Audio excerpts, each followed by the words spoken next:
সংগঠিত অপরাধ, সিন্ডিকেট রাজ ও বেআইনি কার্যকলাপ রুখতে রাফ অ্যান্ড টাফ বিজেপি সরকার।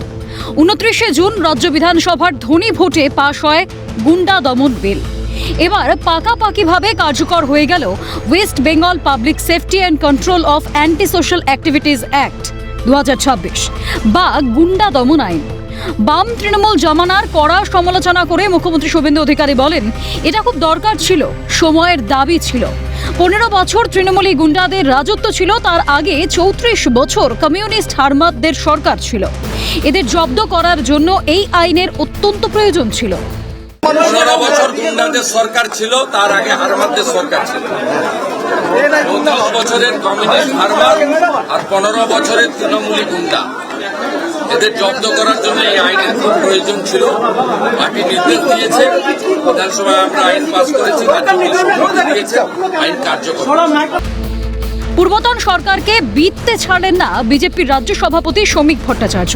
তিনি বলেন, পশ্চিমবঙ্গে এতদিন আইনের শাসন ছিল না, ছিল শাসকের আইন। এই কথাটি মহামান্য আদালতের সামনে মানবাধিকার কমিশনও বলেছিল। সেই দিন হাইকোর্ট এই বক্তব্যের উপর কোনো টিপ্পনি কাটেনি বা বিপরীত পর্যবেক্ষণ দেয়নি। মৌনতাই সম্মতির লক্ষণ। হুঁশিয়ারি দিয়ে তিনি বলেন, কেউ যদি এখন নিরপরাধ মানুষের উপর আক্রমণ করে তবে তার জায়গা হবে আকাশে, আর না হলে জেলের ভেতর বন্ধ অল্প বাতাসে। মুখ্যমন্ত্রী যা বলার বলেছেন, গুন্ডা দমন তো করতেই হবে। পশ্চিমবঙ্গে আইনের শাসন নেই, শাসকের আইন আছে। এটা মহামান্য আদালতের সামনে মানবাধিকার কমিশন বলেছেন। এই বক্তব্যের উপরে সেদিনের হাইকোর্ট কোনো টিপ্পনি করেনি, তাদের কোনো অবজারভেশন দেননি। তার মৌনতাই সম্মতির লক্ষণ। এটা পশ্চিমবঙ্গের মানুষ বুঝেছেন বলেই আজকে তারা এই সরকারটাকে সরিয়েছে। এবং কেউ যদি নিরপরাধ মানুষের উপরে আক্রমণ করে তার জায়গা হবে হয় আকাশে, আর না হলে জেলের ভিতরের বন্ধ অল্প বাতাসে। পাশাপাশি সাবধান বার্তা দিয়ে পঞ্চায়েত মন্ত্রী দিলীপ ঘোষ বলেন, বেশ কিছু বছর ধরে বাংলায় যে দাদাগিরি গুন্ডামি চলেছে তাতে সবাই ক্লান্ত, ক্ষুব্ধ। এর থেকে মানুষ পরিত্রাণ চায়। আর বেশিরভাগ রাজনীতির সঙ্গে যুক্তরাই এই গুন্ডামিগুলো করেছে, সেই জন্যই নতুন করে এই আইন আনতে হয়েছে। পাশাপাশি অভিযুক্তরা কেউ ছাড় পাবে না বলেও কড়া হুঁশিয়ারি পঞ্চায়েত মন্ত্রীর।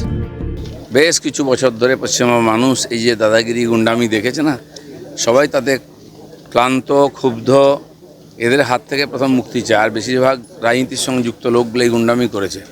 তাই আজকে আমাদেরকে নতুন করে আইন আনতে হয়েছে এবং কড়াকড়িভাবে এই আইনকে ইমপ্লিমেন্ট করা হবে। যেন যারা এখনও হিরো ভাবছে নিজেকে, সাবধান হোক। আর যাদের বিরুদ্ধে এই ধরনের কমপ্লেন অলরেডি হয়ে গেছে তারা তো ছাড় পাবে না। সাধারণ মানুষ যারা ভয় পাচ্ছেন, এখনও কথা বলছেন না, অনেক ডিপার্টমেন্টে এরকম লুকিয়ে আছে লোক, তারাও গুন্ডামি করছে, তারাও অপরাধী। যেন সবার বিরুদ্ধে এফআইআর করুন, আইন তার ব্যবস্থা করবে। এখন রাজনৈতিক কর্মীর জামা গায়ে চড়িয়ে গুন্ডামি করবেন, রাহাজানি করবেন, তোলাবাজি করবেন, কোথাও থেকে জোর করে চাঁদা তুলবেন, কারোর ওপরে অত্যাচার করবেন, কিন্তু বুক ফুলিয়ে ঘুরে বেড়াবেন তিনি একটা নির্দিষ্ট রাজনৈতিক দলের কর্মী বা সদস্য বলে, সেই পলিটিক্যাল ইমিউনিটির ডিভিডেন্ড পাওয়া যাবে না।